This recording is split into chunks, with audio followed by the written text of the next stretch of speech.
You hear this lie a lot from Donald Trump and Pete Hegseth that the press coverage of them is 100% negative, which why wouldn't it be? You've given us nothing positive to cover, but they believe that they are constantly under attack, undermined, or exposed by the press and that everybody's lying about them. And so instead of actually trying to succeed at their jobs, they've just decided to intimidate their way out of this problem, scaring the press out of covering them, banning them from the Pentagon. In Donald Trump's latest move, doxing members of the press and tried to stop them from covering his failure of a White House. But it is spectacularly backfired as Donald Trump has been forced to delete this attack, and we are going to get into it all as Carolyn Levitt and everyone else in the White House comm shop panics. But before we do, if I could quickly ask you to leave a like on this video, and if you haven't already and you enjoy our channel, to hit that subscribe button because it goes a long way in supporting our work. Now, before we get into what Donald Trump had to delete, I want to start with how this all began,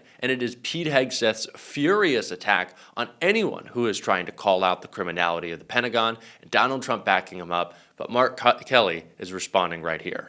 You mentioned that Pete Hegseth should be held responsible. You mentioned that you would not answer the call if you were ordered to do this.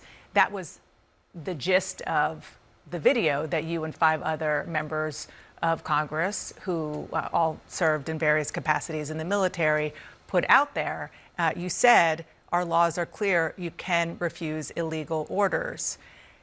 That video, I don't need to tell you, sparked a lot of outrage from the administration. Yes, they launched an FBI investigation. Has the FBI knocked on your door yet? Have they asked? Well, first, let me start by saying we said something very simple and non-controversial, and the President of the United States said, hang them, execute them, prosecute them.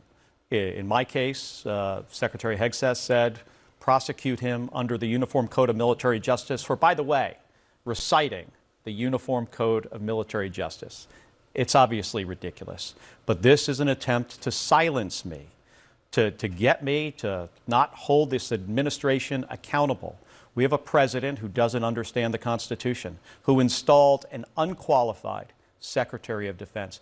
I cannot think of a Secretary of Defense in the history of our country that is less qualified than Pete Hegseth. He should not be in this position. He should have been fired after Signalgate, and now he should be fired again for this, if this is accurate. So he's not going to get me to back down. But what he is doing is sending a very chilling message across our entire nation, not only in the military, but the civilian workforce. Who's going to speak up and say anything if they see something that's unlawful or see something waste, fraud, and abuse? Why would anyone speak out if they can go and try to prosecute a U.S. senator? Is it happening? Well, I don't know. I mean, I was notified. I was notified about this through a tweet, the same tweet that you saw. And that demonstrates how unserious this administration is. They care more about the publicity about this than the process or the law. I haven't been notified by the Navy. By the Navy or the FBI? So no court-martial? We got something from the FBI, but the thing we received from the FBI, just like the president saying that we should be hanged, the thing we received from the FBI is more intimidation. What did it say? Well, it just said there was no point of contact. It had something about coming in for an interview. And the question here should be, why did the FBI decide to do this? Or do you think maybe the president told the FBI director to go after these 6 members of Congress?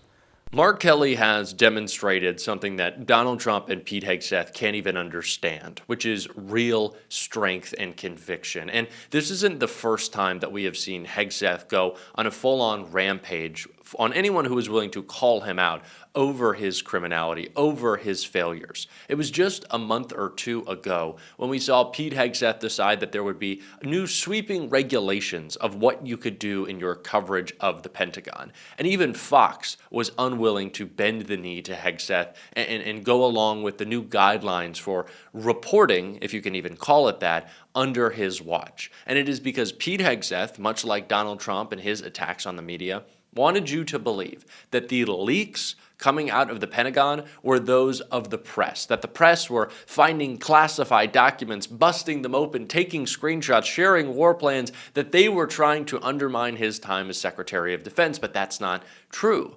The press was reporting on Pete Hegseth leaking information. Pete Hegseth's own staff saying how incompetent he was.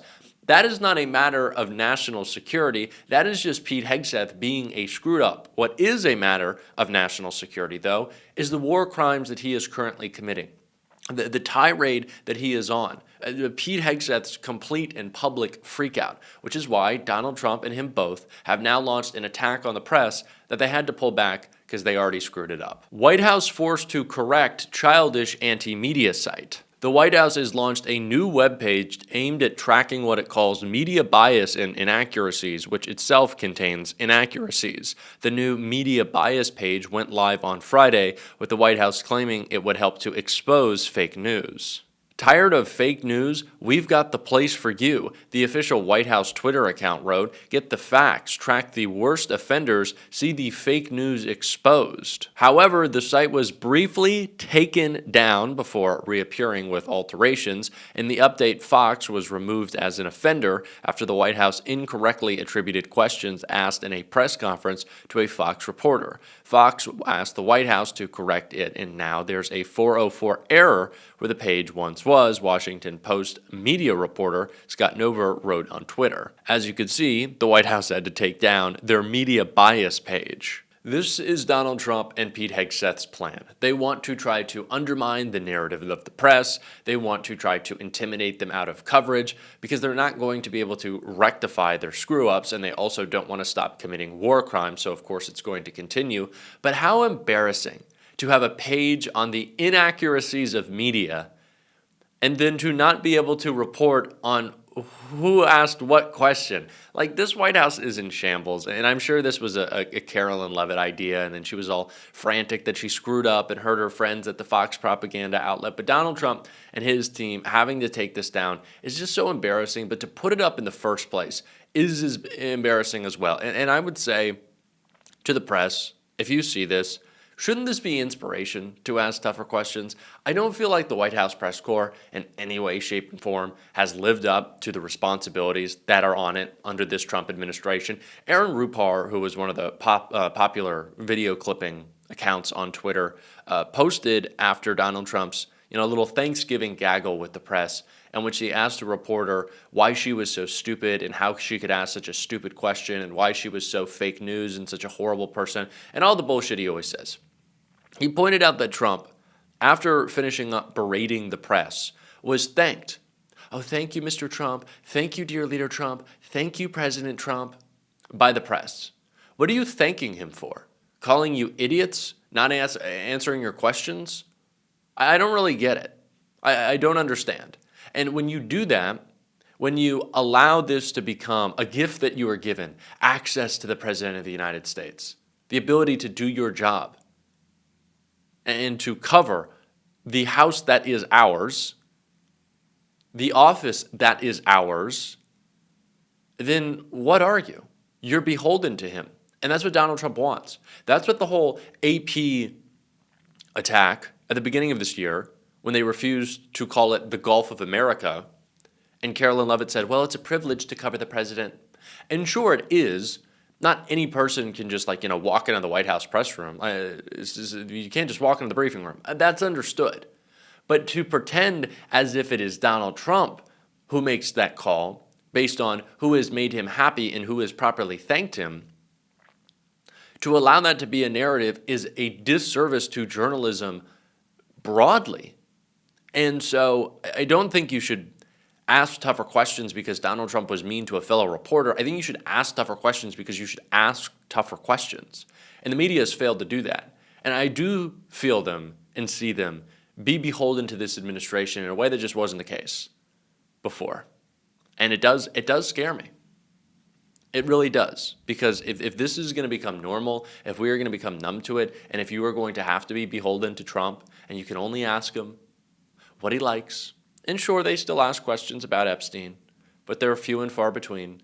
They ask questions about his health, but they don't really cover it. and that there's not a lot of conviction, not a lot of follow-up questions. We can't have that fear. We really can't. We just have to keep pushing back on everything, including Donald Trump's most recent attacks on immigrants broadly, which Robert Garcia, one of the best Democrats in Congress, was calling out here. I think first it's important to remember that these Afghan refugees and many others have in our country because of their actual service to keeping our country safe and our national security. And this idea that we're going to turn our backs on people and families who worked to keep our military members alive, who worked to ensure that our national security interests, that our interests, whether it relates to diplomacy, to building influence around the world, that we're going to turn our backs on them at this moment, for all they have done is so un-American and against the values that we have strived as a country to uphold. And we also should remember at this moment, this country in large part was built by immigrants.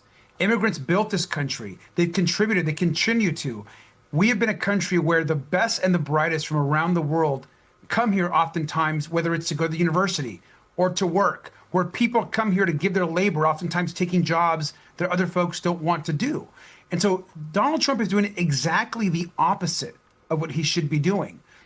Everyone in this country right now, of course, is mourning what has happened as it relates to our National Guardsmen and the horrific life that's been lost. We can all agree that it's horrific, and this instance needs to be fully investigated. We need to learn from it and move forward and make any corrections that we may need to make. But let's also remember this is the person that committed this horrific act was someone that worked with the CIA, that clearly went through intense vetting. So let's get the facts first, and let's not demonize our immigrant, migrant, and asylum population.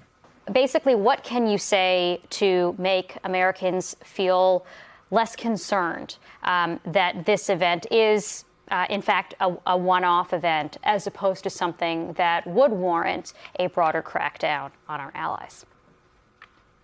I think it's first important to recognize that anytime an incident like this happens, Congress and the administration have an important role in assessing what happened and trying to ensure that we create systems that are safe and course correct on any errors or any process that might be in place that we actually need to make better. So I think that is an important part of this, which is why we have to get the information and learn from it.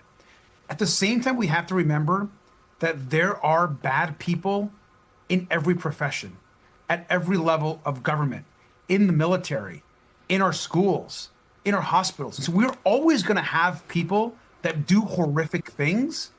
And that this instance, for example, shouldn't somehow just erase all of the incredible and heroic work that so many Afghan refugees and their families have done to keep our military members safe. We cannot get complacent with these attacks. We cannot allow it to become Trump being Trump and be all right with it. We cannot grow numb.